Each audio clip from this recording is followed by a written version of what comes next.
Globalization.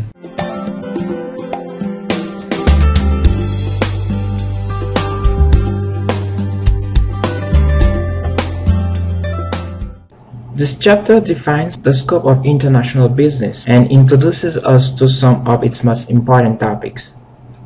We begin by presenting globalization, describing its influence on markets and production and the forces behind its growth. Each main argument in the debate over globalization is also analyzed in detail. We then identify the key players in international business today. This chapter closes with a model that depicts international business as occurring within an integrated global business environment.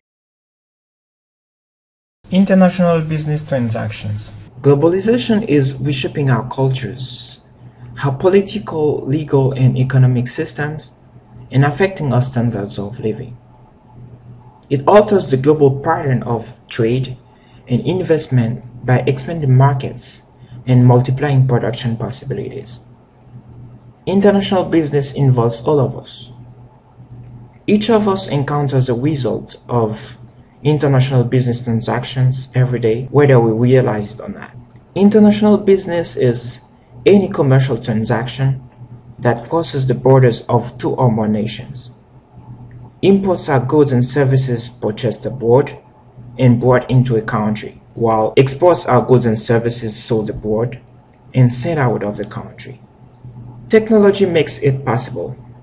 Technology is a remarkable facilitator of international business and change.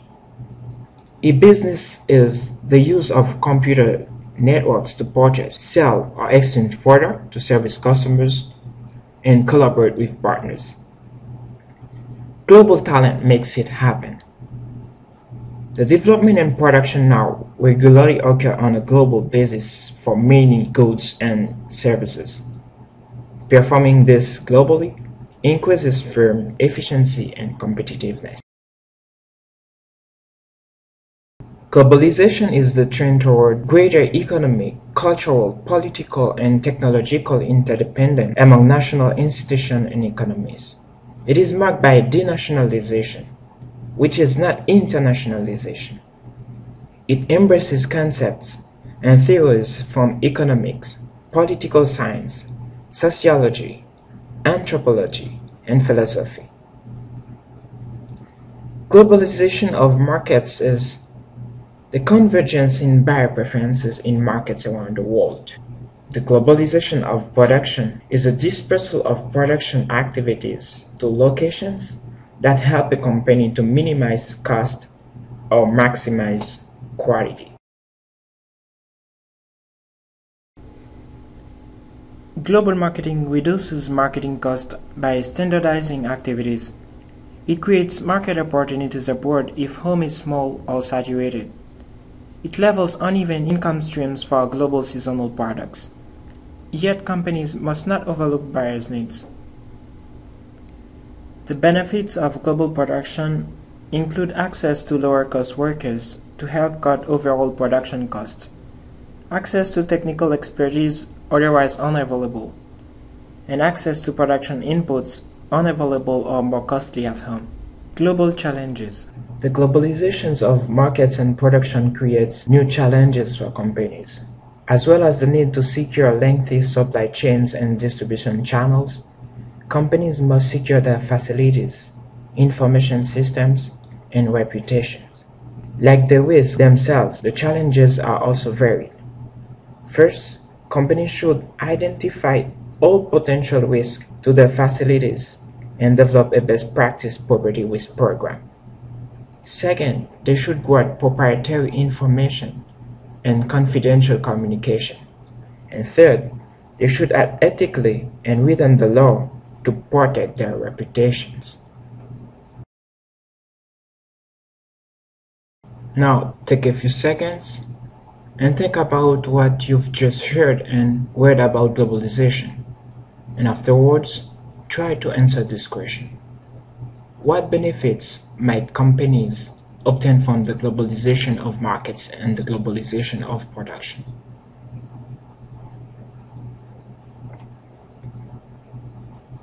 If your answer is similar to this, then you've done a good job. Global markets can reduce marketing costs, create new market opportunities abroad, and level income streams.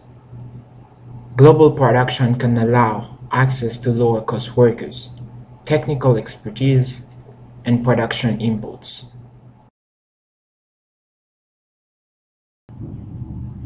Globalization drivers. Forces increase competition among nations by leveling the global business playing field. Two main forces underlie the globalizations of markets and production: falling barriers to trade and investment, and technological innovation. Falling barriers to trade and investment. 1947 General Agreement on Tariffs and Trade was designed to promote free trade by reducing tariffs and non-tariff barriers. 1994 GATT revision reduced tariffs and lowered subsidies for agricultural products, defined and protected intellectual property rights, and created the World Trade Organization. The WTO is the international organization that enforces the rules of international trade. The three main goals of the WTO are to help the free flow of trade, help negotiate the further opening of markets, and settle trade disputes. WTO agreements are contracts committing members to fair and open trade policies. WTO dispute settlement system is the spine of the global trading system. Regional trade agreements. In addition to WTO, smaller group of nations also are integrating their economies. Example, the North American Free Trade Agreement and the European Union. Trade and national output. The effect of the WTO and regional trade pacts is greater global trade and cross-border investing. Trade growth has been faster than world output. Gross domestic product is the value of all goods and services produced by a domestic economy over a one-year period.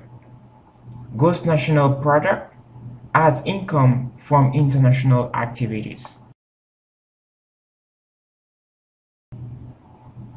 Technological innovation. Technology accelerates globalization by making it easier, faster, and less costly to move data, goods, and equipment around the world. Email and video conferencing speed information flows and is the task of coordination and control, which are complicated by operating across borders. Driving goals in video conferencing are lower cost bandwidth and equipment, and decrease travel for cost or safety reasons. Internet and World Wide Web helps firms sharpen forecasting, lower inventories, improve communication with suppliers, and communicate quickly and cheaply with distant managers. It reduces the cost of reaching an international customer base, which is essential for the competitiveness of small firms. Company intranets and extranets. Intranets are private networks of company websites and other information sources that allow employees access to information from distant locations. Extranets are computer networks that give distributors and suppliers access to a company's database so they can place orders or restock inventories electronically and automatically. Advancements in transportation technologies make global shipping more efficient and dependable. Measuring globalization. Globalization Index ranks nations on 4 categories: economic integration, personal contact, technological connectivity, and political engagement. Richest nations are the most global, with many in Europe. The United States ranked 7th. The least global nations are found in Africa, East Asia, South Asia, Latin America, and the Middle East. Low technological connectivity slows global integration. Untangling the globalization debate. People can view globalization from vastly different perspectives. Today's globalization in context. First stage of globalization extends from the mid-1800s to the 1920s. Migration levels reached record highs. Domestic workers faced competition from cheaper labor abroad, and trade and capital flowed more freely than ever before.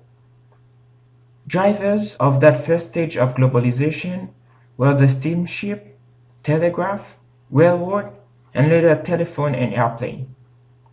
World War I, the Russian Revolution, and the Great Depression abruptly ended the first stage of globalization. Globalization backlash led to high tariffs and other barriers. Geographic divide between East and West became an ideological divide between communism and capitalism.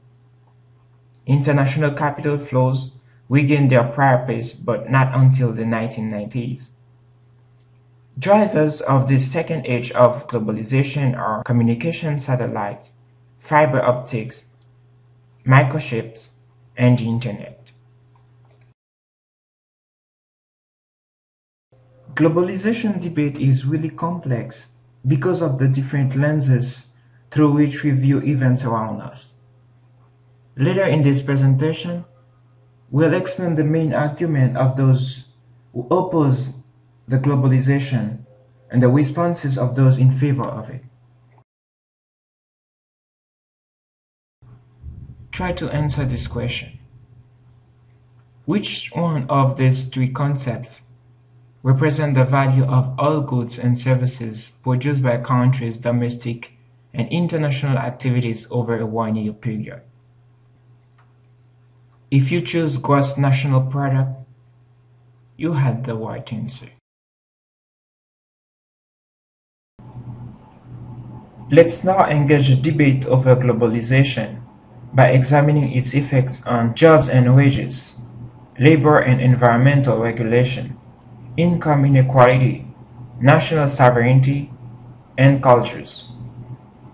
Jobs and wages. The groups opposed to globalization say that it eliminates jobs in developed nations, as good-paying manufacturing jobs go abroad to developing countries. Low-priced goods are not worth lost jobs. It lowers wages in developed nations by causing worker dislocation that gradually lowers wages. New jobs that replace lost manufacturing jobs often pay less. It exploits workers in developing nations who work cheaply servicing Western consumers. The summary is, although globalization eliminates jobs in some economic sectors, it creates jobs in other sectors. Supporters of globalization argue that it increases wealth and efficiency in all nations because trade openness raises output. Firms grow more efficient and pass savings on to consumers. It generates labor market flexibility in developed nations that allows an economy to rapidly deploy labor where demand is relatively great. It advances economies of developing nations by injecting capital that creates higher paying jobs, which expands the middle class and raises standards of living. The summary is that gains to national economies are worth lost livelihoods that individuals may suffer.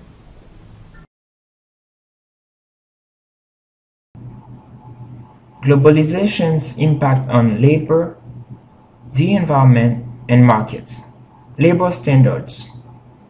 Trade unions claim that firms continually move to nations with low labor standards, which reduces labor's bargaining power and forces overall labor standards lower. But studies of developing nations' export processing zones instead find evidence that contradicts such claims. Environmental protection. Globalization opponents say it creates a race to the bottom in environmental conditions and regulations. Countries compete in reducing environmental protection laws. But evidence shows pollution-intensive US firms tend to invest in countries with stricter environmental standards. Also, closed economies historically are the worst polluters. Future markets. Protesters claim international firms pay locals the lowest possible wage and export their goods back to the home country. Today, firms want to build local markets in developing nations, not simply exploit workers and foment local animosity. Globalization and income inequality. Inequality within nations. Globalization critics claim that income disparity in rich nations is increasing as firms move factory jobs to poor nations. The evidence is mixed, but poor people in developing nations seem to benefit from an open economy. Inequality between nations. Globalization's opponents say it is widening the gap in average incomes between rich and poor nations. Looking closely at the evidence, we see that open nations are benefiting from trade while closed ones are not. Global inequality. Opponents of globalization say it is widening income inequality among all people of the world. Studies tend to agree that global inequality has fallen in recent decades, though they disagree on the extent of the decline. To check if you really embraced the ideas in the previous discussion, take a minute to try to answer this question. What does the evidence suggest for each branch of the debate on globalization and income inequality? A good answer should be closer to this one. On the inequality within nations debate, studies suggest that developing nations can boost incomes of their poorest members of society by integrating them into the global economy.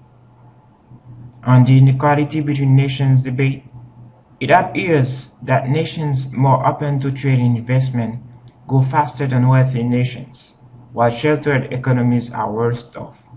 On the global inequality debate, it is generally agreed that global poverty has fallen in recent decades, though there is disagreement on the extent of the drop.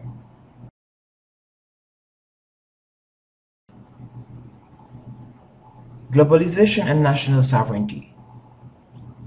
Is globalization a menace to democracy?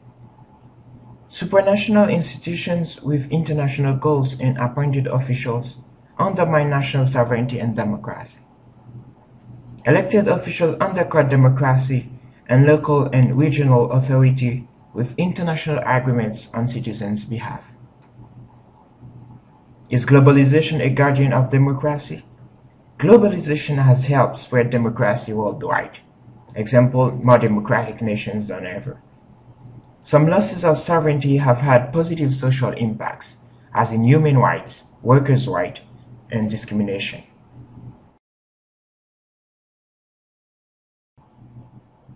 Globalization's influence on cultures. Critics say globalization homogenizes our world and lets MNCs destroy cultural diversity and wipe out small local businesses. Yet globalization allows nations to specialize in trade for goods they do not produce, import other people's cultural goods, and still protect deeper moral and cultural norms. Culture matters. The debate over globalization's influence on culture evokes strong opinions.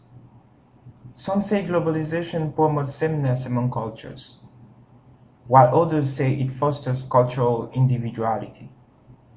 Here are a few main arguments in this debate: the material desire, artistic influence, Western values, efforts for good, deeper values.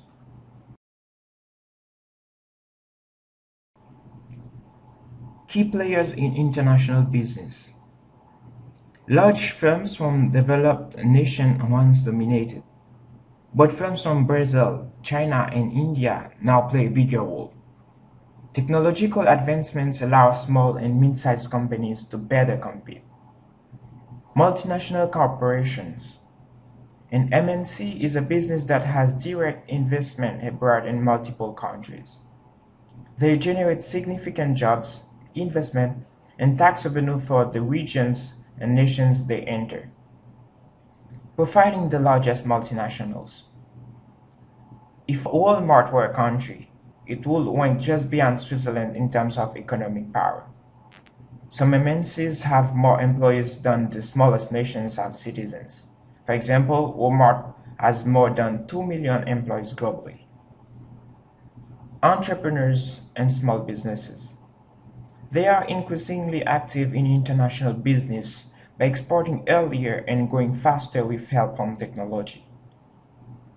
A born global firm is a company that adopts a global perspective and engages in international business from or near its inception. Today, they arise from developed and developing nations alike. Some small internet companies reach customers solely through the web.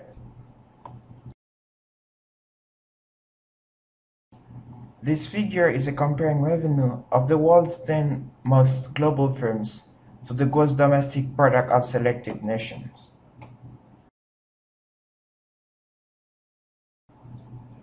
Here are facts of small business exporting in parallel with some existing myths. The myth one was only large companies can export successfully, but the fact is now most exporters have fewer than 50 employees. The myth two is small business can find little export advice, but now comprehensive help is available. The myth three is licensing requirements needed to export are too complicated, but now most products do not need an export license. The myth four is small businesses cannot obtain an export financing. The fact is, export financing is available nowadays. Why international business is special? What makes international business special is that it occurs within a dynamic, integrated system that weaves together four distinct elements. The global business environment. Globalization is transforming our societies and commercial activities.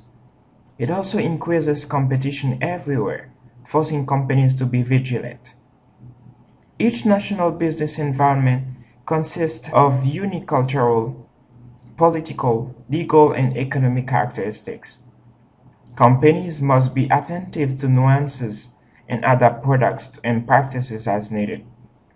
The international business environment influences how business is conducted, so firms must closely monitor events. Context of international business management is defined by the characteristic of the national and international business environments. Managers must abide by the prevailing rules in each market in which it operates.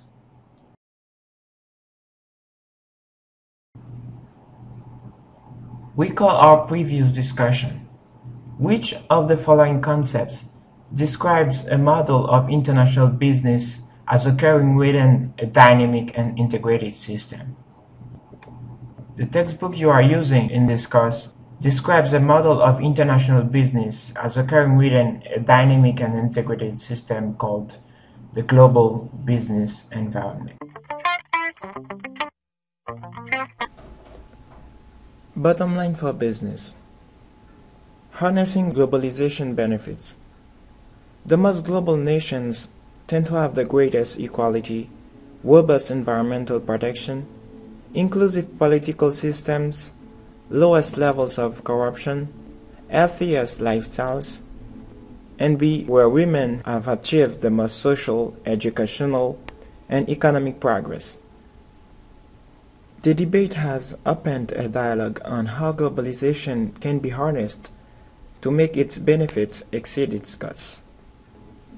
Intensified competition. Continued globalization is taking companies into previously isolated markets and increasing competitive pressures worldwide. As it gets easier and less costly to manage widely dispersed marketing and production activities, new opportunities and threats emerge. Wages and jobs. Low wages are not all that draws investment by multinationals. A location must offer low-cost, adequately skilled workers in an environment with acceptable levels of social, political, and economic stability. Labor mobility is increasing with globalization, depressing wages in some job categories but developing new job opportunities in others. The policy agenda. Rich nations could open their markets, slash agricultural subsidies, and increase development aid. Poorer nations could improve their investment climates and improve social protection for the poor. Rich nations could offer workers their wage insurance, subsidize health insurance if out of work, and improve education. Rich nations could help enforce labor standards, help clarify environmental agreements, and research the environmental implication of trade agreements.